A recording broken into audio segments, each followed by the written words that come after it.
back to the Villa Fuller podcast. I'm here with my good friend Dan Wiseman. How you doing, Dan? It's been a minute. Been a while. It's been a while. We've taken our usual Christmas break. Yep. We're back, and Villa are in the finals of the Carabao Cup. So we thought, for the occasion, we'd level it up. We've got microphones. We've got angles. Only the best for you guys. Of course, we like to treat you guys. China's been doing all right recently, hasn't it? Yeah, it has. Especially, considering that, as I said, you've taken the break. So we got to give a big thank you to all you guys for keeping up the sport. Obviously, we've done a lot of the vids that you've done with the signings and stuff like that as they've come in. So yeah, we pretty grateful for you guys continuing to show some love, especially whilst we've been eating too much food and drinking too much beer over the Christmas period. And not doing enough uni work. No, absolutely. But let's talk about last night, Dan, because it was a rare occasion I actually got to see you at the ground. Yep. Usually it's just we're passing by or whatever, with our own thing going on. But what a game it was. And coming into this game, I've got to admit, I weren't feeling too confident. Leicester, one of the better sides in the league this season, absolutely done us at Villa Park earlier on in the season. The first leg, it was neither here nor there. We had our opportunities. I think, if Conte scores that header in the first half, it's a completely different tie overall, and probably even a different second leg. But how were you feeling coming into this game? I was so nervous. Well, it was a funny one really, because weirdly, after the first leg, I was quite confident. I just had a funny feeling that it would be one of those nights at Villa Park, and then, if I'm honest with you, when I saw Vardy get injured at the weekend, it did his glute, I think, I was like, right, yeah, this is it.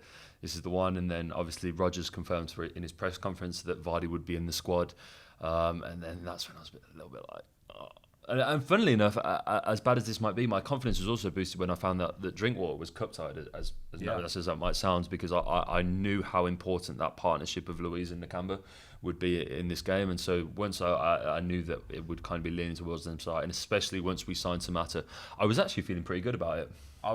When we got the news of Samatta, I just think everyone there was just a relief off the shoulders, wasn't there? Because we finally got an actual striker. And on reflection, after a few of the games, I've sort of thought I've maybe been overcritical of how we've performed, especially without a striker, because I think we've only lost once in January, which is crazy, considering that team was Man City, who we played against, and we again didn't have an identified striker. Something I was thinking about during the game last night, watching Samatta, and I know we'll come on to Samatta, the amount of support he got was amazing, and it was brilliant to see. I'd be interested to know, though, if we'd have signed Samatta in the summer, and he'd have gone like Wesley has, and we'd signed Wesley now, would Wesley have got that same reception? Yeah, it's very interesting, and I'm sure we'll discuss it later on. And I was sort of just discussing sort of internally, like, is this support for Samatta, or are we just singing this chant because it's so fun to sing? Yeah. But no, obviously we'll come on to Samagol later, and the 4 million apparently Tanzanians that tuned in to watch the game last night. So if by any small miracle there are some Tanzanians listening to the pod, then we welcome you. But yeah, probably in terms of that signing, if we take it back to when that was announced in. And I'm sort of only partially joking when I say that the amount that it has grown the profile in, and we've seen the Villa profile grow in Africa this year. The signings are marvellous. We've seen the Ghana Lions rise to their stardom, and Samagol as well. It is worth the kind of £8 to £10 million potentially just on that alone. The way that we're growing this club and the fan base in terms of the financial side, it's probably not a bad investment, regardless of how Samatta plays in that regard. But no, he looks like a good striker. Hasn't played since Boxing Day, which potentially explains why he was a little off the pace last night, but I'm sure we'll discuss that in a little more detail. Definitely. Now we'll go into the game first of all, because I know you've got a lot of thoughts on that. We all have. What a win! As I say, I felt kind of nervous, but the first sort of 10 minutes, I felt that it was fairly even. We were maybe struggling to keep possession a bit. We let Leicester have a lot of the ball, and we were kind of sloppily giving away possession at times, I felt. But we eventually grew into the game. Who do you think was the most important player in this? Because the system, I feel, and as you know, if you've listened to the podcast, I'm not Matt Targett's biggest fan, but the system gets so much out of Targett and Gilbert, and even Elmo when he comes on. Who do you think was the most important player on the pitch last night? Well, I have three names that I've put down as my man of the match, so to speak. I couldn't split the three. I thought, in terms of outfielders, we'll come on to Orjan, I imagine, as a separate entity. I thought Targett and Grealish. Grealish is kind of a staple one. He's pretty much man of the match for the Villa every week. And shout out to Marvellous Nakamba.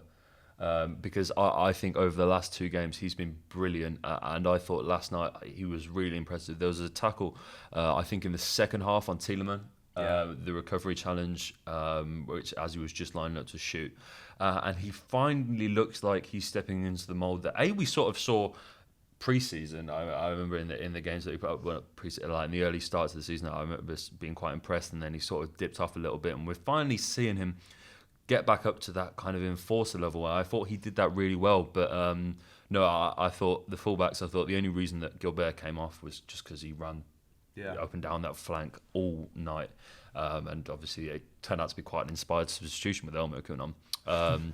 But no, Targett, we get so much out of these fullbacks, as you were saying, and him and Grealish have such a nice fluidity to their play when they link up on that left wing, that I think back to a moment, I can't remember who it was against, perhaps you'll be able to remind me, where we were defending at Villa Park and Targett played this haphazard ball forward and Grealish lost it completely, and you saw him lose it on the pitch. It was before Christmas. Norwich. Yes. Norwich. No, that was the game. Yeah. And I think after that, their relationship visibly kind of suffered. They didn't, like, I think, you could see that perhaps off the field they weren't kind of as pally, but it's good to see that they've put those kind of instances to one side and they linked up really well last night. Definitely, and that link up was so important, obviously, for the first goal.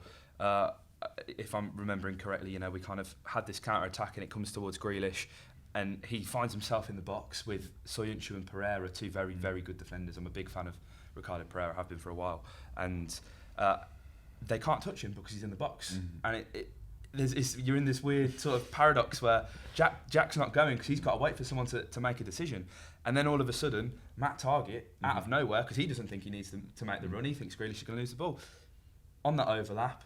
It's a nice little back heel that Jack manages to get off, an awkward bounce for Targett that he manages to get a shot off, because as soon as that ball goes I'm thinking there ain't no way he's crossing this, and then Soyuncu, he comes across. But, I mean, Targett had Soyuncu retreat for that one with that shot. There was no way the keeper was saving that, especially with Soyuncu kind of going for it as he did. But it was a wonderful goal, wasn't it, Dan?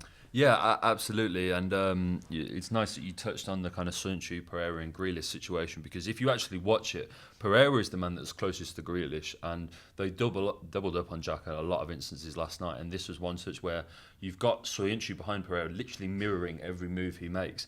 And Grealish kind of opens up his body. And I think Douglas is arriving on the edge of the box to kind of play that ball to him. And Soyuncu takes a step to the left. And as Targett runs down what is Soyuncu's right, Jack cuts that ball. And it's really quite interesting that he put that loft on it, I think, because what that enables Targett to do is hit it down underneath Schmeichel. And I think if he'd have played that ball on the deck, it's actually a lot harder finish. But because he gets that loft on it, because there is that bounce that you mentioned, which is awkward, and it required good technique for him to get over it, it enables him to chop down on that ball, get it underneath Schmeichel, and that goal really early on in the game, and that set it up really nicely, I think. I'm just happy that these players that, I criticise in the podcast are proving me wrong every week. Absolutely. I'd like to go back to Wolves at home earlier on in this competition. I said to my dad, before El Mohammadi took a corner, I said, Elmo's done for. He's absolutely done for. And then he goes and scores, and he gets an assist. Gets an assist in this game, scores against Liverpool, albeit deflected goal. But, King Elmo proving why he's still at the club. Yeah, absolutely. There's a lot of holes to pick in his game. I don't think any of us can deny that. Yeah. He is a fullback with his flaws. But what he has got is... from deep positions, especially, a really good ball in all seriousness, and he's not the most attractive player, and I think that kind of works in his favour slightly, because I don't think if you're the opposition, he's a player you pay much attention to. I think if you have him in those crossing scenarios, I don't think you're particularly wrong for thinking, right, let's back off him. It's no disrespect to Ahmed Al-Mohammadi, like, you know, how good is this balling going to be? And so I think he gets a little bit more time than, say, Gilbert would in those kind of similar positions. But no, he came on last night, did a job. I think Gilbert, it was just a matter of him being knackered, to be honest with you. I think he worked so hard up and down that right wing. And yeah, no, Elmo with a group ball. He's had a really good tournament this season. He's been really influential in getting us to the final. And yeah, it's just nice to know that when we've got these games and we're having to play Cup and League alongside, that we can play players like Elmo. And we know that, yes, admittedly, that they are flawed kind of overall, but they do have these moments of quality that can get us to Wembley. Of course, and this competition has proved that, you know, the players like Konsa and Mings, Konsa and Horse, who may not have got a look in the league. I mean, they've started in this back three now because of the partnership they've formed earlier on in the stage of the Cup. Yeah. You know, Mings and Engels weren't getting a game. Chester, you know, played in the FA Cup or whatever, but, you know, they've it's a good opportunity to prove your worth. And, you know, with Pep Guardiola and your Klopps coming out and kind of diminishing the importance of the tournament, that's all right. You know, you guys make it out to the finals every sort of year. Yep. It's not that special for you. You've got bigger fish to fry. Let us enjoy these competitions. Absolutely. But the Leicester goal, we'll talk about that. Yep. It was a frustrating one, I can't lie, but it was definitely one that we could see coming. Yep. It was kind of awkward defensively for us because we got caught. I believe it happened where Gilbert, he was trying to run onto a tackle and he ends up completely missing it, doesn't he? Yep. And then they counter, and that sort of our right hand side is left exposed. Yep. But the play shifts across. So you maybe think, we've got out of jail here. But Harvey Barnes is there, and I mean, of course, it was going to be a former Baggies man, wasn't it? Yeah, of course. Yeah, it was. It was frustrating, really, because we defended so well up until that point. We'd kept the ball out of the net. Yeah, we'd done enough. Mostly thanks to Royan Nyland up until that point. But yeah, it was a good, nice bit of wing play.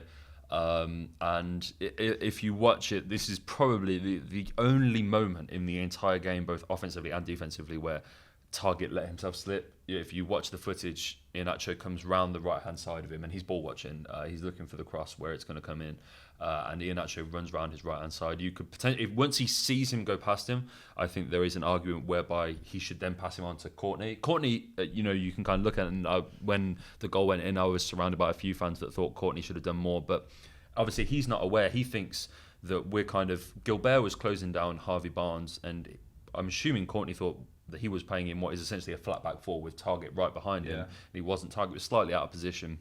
So I don't think you can really blame Courtney too much. But yeah, it was probably the only moment in the game where Targett just let his concentration slip for just a second, and unfortunately he was punished. It was interesting, I thought, watching the goal live, that there wasn't a VAR check, because like it wasn't in the end. It was obviously a completely fair goal, and it was substantially onside. But my first impressions was that it was going to be tight, and it happened quite quick, didn't it? The movement. And I was surprised that there wasn't a lengthier VAR check. A lot of fans were hoping that there would be. But it was deserved on the balance of play. I think Leicester was starting to grow into the game. And one of the things I want to ask you and get your thoughts on, because this happened against Watford as well, in our previous game, is that once we do concede, it takes us 5 or 10 minutes to get back into the game. We don't really know what to do. We don't seem to have too much of a game plan for once we concede. And Leicester were really piling on the pressure. And I was just hoping at that point that we'd get through to penalties. Yeah, I mean, it's all about confidence, isn't it? And I think as soon as they conceded in the stands, you know, there were 40,000 people who were ready for penalties, weren't there? You know, that was the first thing on my mind. I never thought we'd get back into it. I mean, we've bailed ourselves out at Watford, we've bailed ourselves out at Brighton, but there's been instances, you know, in the past where you go a goal down and the heads have completely gone. So I think, you know, we need to give the Villa players a lot of respect for that. You know, it's a great testament of the character that's in the dressing room at the moment. You know, Jack even said in his interview afterwards that they've been on fire. That was his words, and. I mean, I feel like he's being kind of generous there. It just goes, you know, it goes to show how motivated they are to stay up. And you know, I think we've all questioned at times whether Smith's good enough and whether the players are good enough. And I think they're finally showing that now, because Leicester walked all over us, you know, in that first game at Villa Park. Albeit, you know, we had Mings sent off. we had a couple good chances where we should have probably scored, but you know, to stay in that game mentally, it's quite underrated, I think, from Villa. Absolutely. With 2 inspired substitutions as well, Trezeguet and Elmo. I'm not going to lie, when they came on, especially with Keenan Davis coming on as well, I thought he was just putting minutes in legs. But you know, Davis works hard. He chased down when he needed to. Doesn't quite look up to the pace just yet, but what can you expect from a man who was supposed to be injured for 2 weeks, who was injured for the best part of 4 months?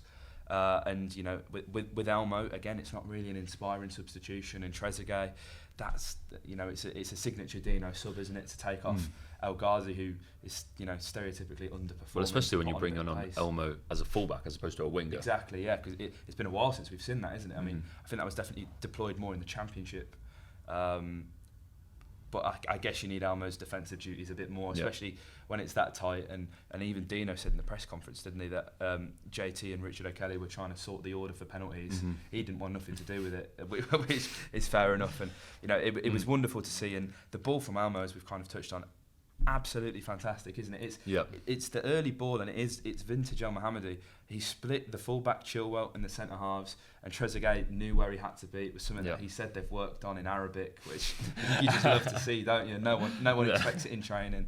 I think, you know, whoever we play in the final, City or United, will possibly you know, they'll be training for that now. Absolutely. But you know, and I think I need to give Trezeguet a bit of respect for the goal as well, because you know, we've said on the podcast before, he seems to just he doesn't shoot, it comes off him, doesn't it? He had to hit that hard, and he had to hit that accurately, and it you know, it was a wonderful shot, it was a wonderful ball, and no better time to score than in the 92nd minute, is it, Dan? No, absolutely not, mate. And I do think the goal against Watford had a lot to do with us. Perhaps because I think, you know, obviously if those in the stands are residing themselves to penalties, then I suppose it naturally follows that the players must have been thinking that as well. And I don't suppose that the goal at Watford, the goal that we scored against Watford, is the reason for that, because it was we kept going, and when we got those late free kicks, I have to say, in regards to Trezeguet, he came on, he had that first shot. I'm going to call it a shot. It was a pass back to Kasper Schmeichel, if we're being honest. It was when we took the original free kick, and Trezeguet was out wide. I think he was up against Ricardo Pereira, and he went across the first time, cut back inside, and then Pereira closed him down, and he kind of had to go around in circles and stuff. And I was thinking, Trezeguet, for God's sake, just get the ball in the box. And I was starting to get a little bit frustrated with him, and obviously it comes back out to El Mohammadi. And he sees that run. If they've been working on it, then it works a treat, because that ball is really difficult. He has to get it over Soyuncu and over Pereira, but get it down enough in time that Trezeguet can run onto it and hit the volley in the full. And on Trez's left foot, he leaves Schmeichel with no chance. Slightly reminiscent both at the end he scored and in the way that he scored it to the goal he scored against Liverpool. And so, but that was great. And I have to, being in the Holte, I haven't, there were bodies everywhere. It was absolutely brilliant. And we really deserve that, I think, this season. The players and the fans alike, because the players must have found it difficult. We as fans have found it difficult. There's been a lot of questions asked. It's a really funny season whereby 1 week the recruitment and the manager and the squad don't look good enough, and we question it. And then 1 week the signings shine, and we're like, no, the recruitment's been right all along. Dean's the man. He changes the formations, this 3-4-3. And so it's been really quite inconsistent. I don't think any fan has truly made their mind up yet on whether this season, and I suppose we'll only know come May how good Dean Smith is, how good the recruitment was, how good this the squad is as a whole. But no, last night was really good, and especially as we've seen a lot of frustration amongst the boys in recent weeks. And obviously, you know, we had that interview that Jack gave after the Burnley game where he said a lot of home truths have been said, and I think a lot of players got a lot of criticism internally. It's nice to see them rally together and spend some time like that with the fans and just enjoying what will be a night remembered at Villa Park for a long time. Definitely. I mean, it's 10 years on from our last Carabao Cup final. Tonight, as we're recording this, City and United play, so we're not sure who goes through. It'll be City though. I'm hoping United can somehow come back, because there is unfinished business. I want the redemption final. In fact, I want to go back to the goal, because Matt Targett's header to Elmo is vital, first of all, in ensuring we stay in this game. I've just thought of this. And obviously Elmo receiving the ball and putting that cross in, Targett has to make that header. It's difficult. He's kind of on the turn against Vardy as well, and I got worried when they put Vardy on. I did as well, actually. But he didn't pretty much nothing. We kept him quiet, didn't we? I think Ty set the tempo with him with that challenge he put on him, which I didn't feel like he needed to make. But we all know the reasons for that one, don't we? But it's important, and I think it's important that I point out whenever Matt Targett does something good, because I always point out when Matt Targett does something bad.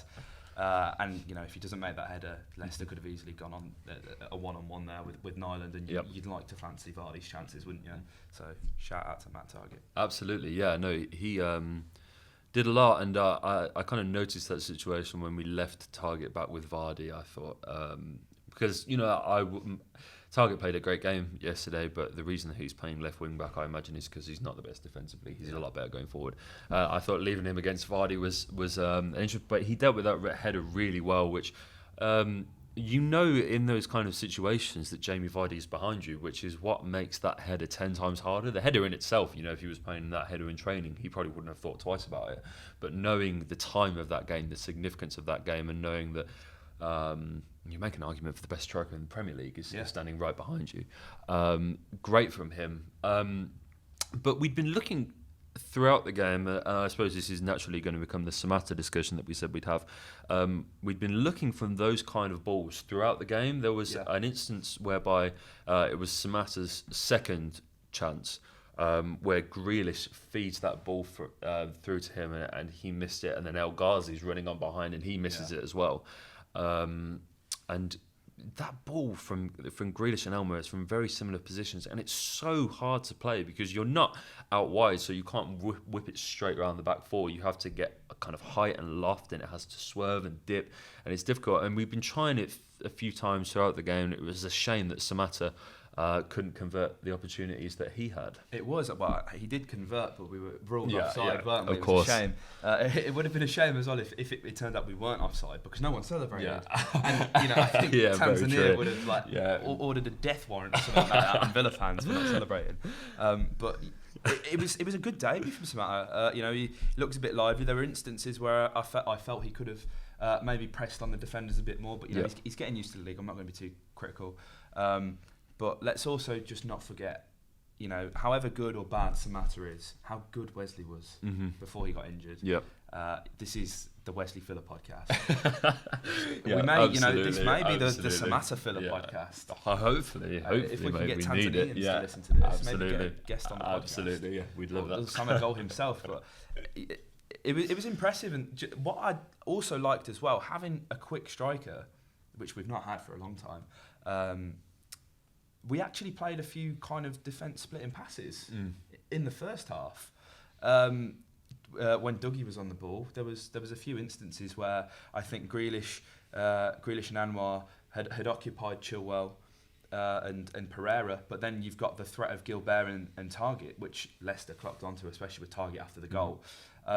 So you kind of there was times where Soyuncu and Evans would be on the wingers, and there was a gap, wasn't there? Yeah. So it was nice to see us play that forward ball, because we don't do that enough, and we've not really had a striker quick enough to get on the end of that. No. But I'm expecting that to be prevalent in a few weeks' time. Absolutely, yeah. And we saw two chances I kind of, upon watching the game back, singled out for Ali. One was in the first half, and again, it's more Grealish and Targett link up, and he cuts that ball back to Samatta, and he's on about 6 yards out. The ball's kind of fizzed in at him. He couldn't quite get his feet sorted out in time. And then obviously there was that second chance, which we spoke about earlier. But I think he'd said himself that he was, even in training, kind of finding the intensity a step up from. And we've all seen in Wesley this season how drastic that step up from the Belgian league is, the Premier League, and how hard a striker can find that. But no, it makes such a difference. And I think we saw this as well when Vasilev came on in games like the first leg, just having a striker on the pitch, even if they don't touch the ball, even if they make just those runs, and I know this sounds like a terrible thing to say, but just having a striker there, it just influences the play so much. And as I said, it creates those spaces which we saw. The goal at Brighton that Jack scored is Vasilev's run is underrated. He's as important to that goal as Dougie, as Jack is for finishing that, because he drags the centre back away, and you see there that's the difference. And this is no discredit to Anwar, because I doubt he's ever had to play there in his life. But he doesn't have that intelligence. He doesn't have that ability to make runs and drag centre-backs. And I think centre-backs are quite happy to pass him on to the full-backs, because obviously he's a more natural winger and isn't going to cause too much of a threat. But no, I thought Ali gave us that. And it's nice to have not just one but two strikers available. And Keenan came on, and as you said, I think both strikers looked a little off the pace but caused problems in a separate entity. And it's nice that we've got that contrast in two strikers as well, so whereby if Samatta isn't quite having that kind of game, then we can introduce Keenan's physical presence and play a different kind of game. I think that's going to help us going into it's an important game at the weekend, isn't it? It is. I mean, Bournemouth, they're down there. They won 3-0 last week, I think. Did lose against Arsenal in the FA Cup, but they don't need that distraction. Only the big teams can make cup runs. But I'm not actually. I'm a bit cautious with this one, because Bournemouth seem to have quality. I can't quite understand why they're down here with us where they are, because Eddie Howe's a great coach, but I guess your green patch has to end at some point. Maybe the players are just bored of the training. Things are getting repetitive. You may have lost it a little bit in that respect. But it's going to be a tough game away from home. But I feel like this result from last night is really going to. It can only be a good thing, isn't it? Beating Leicester. Well, absolutely. I mean, if this doesn't kickstart our season, mate, God knows what will. To be honest with you, is the one way that you have to look at it. And it's a really interesting situation with Bournemouth, isn't it? Because you look at both of the Wilsons, who are both good players, and I was looking at, and it was Wilson in his last game. He came. I come in the league game that they played, and it was his first. Callum Wilson, this is I should stress. He had his first shot on target since November in their last league game. That's a Villa statistic. It is, isn't it? It is, and it's funny that you mentioned that, because I watched it, and it was like, usually those are those stats that they come out. I think it was on Match of the Day, and you kind of think, oh God, Villa are the only team that they say these things about. It's so embarrassing. But no, Bournemouth are having very similar struggles, and they're in freefall. And they are going to be looking at that result last night and really not wanting to play Villa right now, because I think we're 6th in the form table at the moment. And adding a win in over 2 legs against the 3rd best side in England like that. We've got a striker now. Dean, it's a funny one, still sceptically talks about the fact that he wants a striker in, that there is more business to be done. We sit here currently recording, less than 2 days, because I think it closes at 11 o'clock in the morning, doesn't it? The transfer window, less than 2 days away from the deadline, and there still isn't too much movement on that front. But we still want a striker, and there is an air of positivity around the club right now that we haven't had. Probably since that Burnley game, but the positivity that surrounded that game was marred, obviously, by the injuries that we got, and I'm feeling pretty good. Yeah, I mean, it's one of them ones where you'd prefer it to be at home. Yeah. I wasn't here for the Bournemouth game. I was away last time with the Louise Screamer, but then the sort of the Heaton Howler. Yeah. But these are the kind of teams where if you're looking at the teams who are down there. We've taken 4 points off Burnley. We've taken 4 off Brighton. Mm-hmm. We've taken 6 off Norwich, which is important. We made up for the Watford game. We've taken 3 off Watford. With Bournemouth here, we've got to take 3 points, but considering we got nothing earlier on in the season.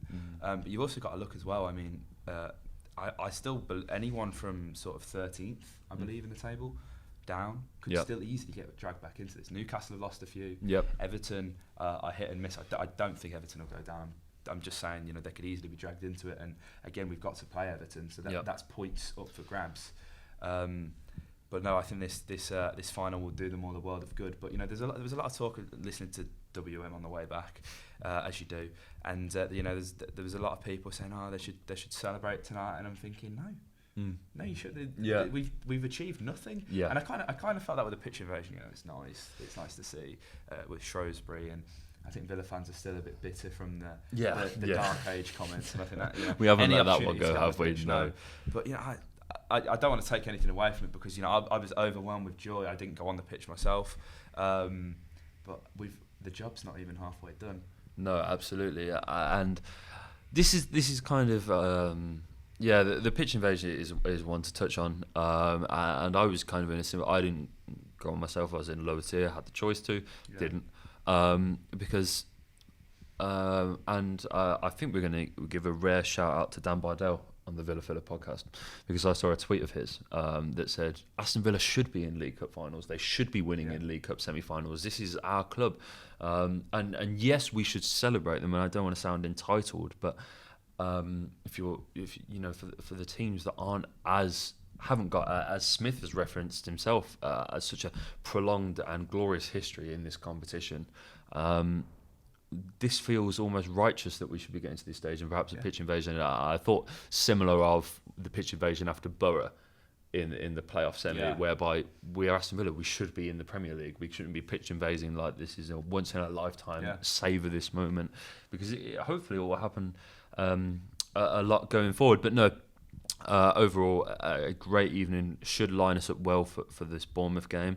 Another nice note is I believe Pepe Reina has a tight calf. I think that's brilliant. But it is though, because Oyan Island. Well, yeah, this is I think that's a good time to a nice wholesome note to hit on this podcast is man. Well, what a story for this dude. It was a real shame when Oyan got injured, because he had that injury in the game against Swansea. I believe, he saved a penalty in that game. He made a few good saves. It looked as though that could have been the game that stopped that rut for him. So he's been injured for what was a long time. We've fielded 4 different goalkeepers since that injury, and one of them was Mark Bunn. Yeah, exact. Well, I think maybe because we've got Bunn, Jed, Kalinic, Pepe Reina and Heaton. So there's 5 different goalkeepers we've put in goal. Well, we recalled him, didn't we? Yeah. We recalled him. So there's been 6 different goalkeepers in and around the squad. And he's fought through all of those, fought in himself to be, and I have this written down here, and I'm kind of pitching it to you, potentially at the moment, as good a shot stopper as Reina and Heaton? I'd like to say so, but I think the double save that Reina made against Watford the other week. Yeah. Now, as much as I love Oyan, I don't think he makes that. No, I will concede that. But you know, I think it's a credit to Neil Cutler. I really do, and I think your dad, Neil Cutler. My favourite. I mean, it's great to see, and that it shows that coaching pays off. Nyland was never a bad keeper. I feel like in the Championship, you deal with a lot of crosses into the box, which you don't deal with in the Bundesliga 2, and you don't deal with in the Premier League. You, it's certainly not as physical, is it? Exactly. Yeah. So I think Oyan didn't know what to expect, and Villa fans love a scapegoat. We all do. I'm guilty of fueling the Neil Taylorism and the Matt Targets, but you know, we need someone to blame. Yep. And unfortunately, it was Nyland, and you know, he did drop 1 or 2 clangers. That's fair to say. Sure. But for himself to get himself back where he is, he deserves this, and is an absolute credit to Neil Cutler. What a goalkeeping coach! Yeah, I mean, absolutely. he made Ben Foster. Yeah, no, you're right. A magnificent goalkeeper. Yeah, and still doing it to this day. Yeah. And I mean, for Oyan, think about 8 saves in the quarterfinal against Liverpool, 10 over the 2 legs. I think all of the saves that he made over the 2 legs in the semi were from inside the box. That's crazy. Which is an interesting. So that's 8 saves, all from shots inside the box against a team containing Jamie Vardy. And yeah, just brilliant, really. And you saw probably my favourite scenes from the pitch invasion is that video of Oyan just getting absolutely lost in amongst it, having the time of his life. And it must be good, because we were singing. And I'm going to also put Nakamba into this discussion, because we were singing both Nakamba and I heard the Holte singing Nakamba and Oyan's name last night. and for them, who you have had, primary interactions with the fans over their time at Villa has been basically them just getting on the back and just blaming for what they've been doing.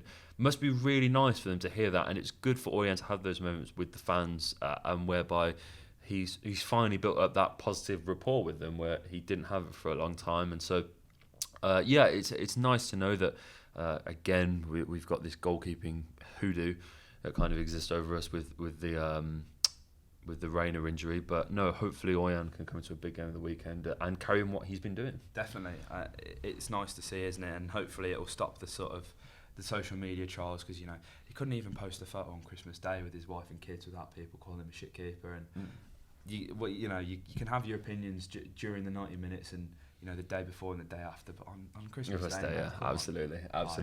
We don't need that. We're better than that. And that is a minority. I would like to stress that not all Villa fans are getting on him for that. No, but we've all seen it, haven't we?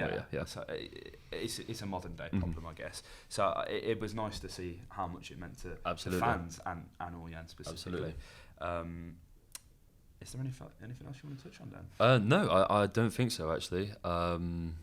Maybe it would have been a different game if Leicester got their scarves. It may well have been. Yeah. Do you know what I noticed, actually? I was sat in the normal away end in the Doug Ellis, and there was people in the lower tier. Now, this is terrible. People brought confetti. Leicester fans, not Villa fans, I'd like to stress. And balloons, and balloons, and whatever. But there was this one, I think it was wife and husband who were throwing confetti in the air before kickoff. Confetti, like paper confetti. Yeah, I think I don't really think you need to say much more than that. At least they didn't bring their clappers.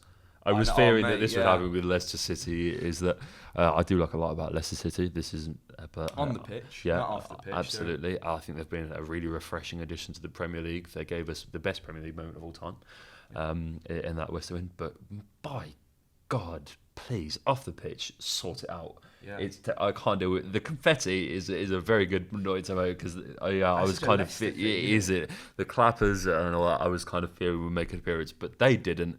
Neither did the scarves. Villa are in the Carabao Cup final. We've got a trip to Wembley to look forward to, my man. We've got a trip to Wembley, and it made Brighton away all worth it. Yeah, absolutely. That 8-hour drive, whatever it was. Mate, it was ridiculous. But it's funny, because in the end of the video, which I recorded separately, I said, oh yeah, don't worry guys, we'll follow the whole tournament. Yeah. We'll do this, right?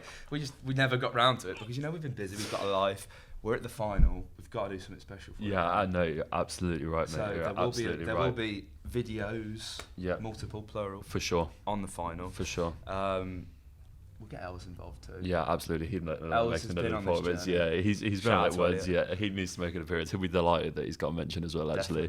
But yeah, mate, all looking at the moment. We're going to be back regularly, hopefully. I think this looks pretty good. This might be our regular base. Teched up. Shout out to UCFB for coming through with all this equipment and hopefully making the podcast more enjoyable for you guys. Yeah. You can hear our monotone voices in even better quality. Crisp.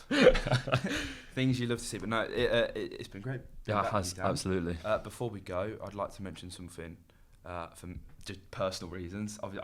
If you guys may have seen it, I did an article for Copper 90 for Heart of the Holte on why Jack Grealish is better than James Maddison, essentially. And why Gareth Southgate can't ignore him, because he can't. Yeah. I mean, in the article, I don't know if they'd have updated it. Charlie, the editor for Copper 90, may have done. 16 goal involvements now for Jack Grealish. It's ludicrous. Maddison on 13? Sorry. If I speak, I'm in trouble. Maddison's a great player, don't get me wrong, but he is no Jack Grealish. Absolutely, yeah. I think we should end on that. I'll link that in the description. Yeah, I was going to say, I'm sure you'll drop that in there. I've had a read of it. It's great. It was my pre-match reading, and I'm sure it'll provide as much excitement as it did last night for all you guys that haven't checked it out yet. Be sure to. And yeah, hopefully, mate, it is just one of very many pieces of content coming out of this channel and Heart of the Holte in general over the next few months and as we get into the business end of this season. Yeah, do you know what? It'd be nice as well. I'm going to say this on the podcast now. I think we're at 1,661 subscribers. Oddly specific. It fluctuates between 62 and 61. Some random bot accounts, I'd assume, that are just being deleted and then reactivated or whatever.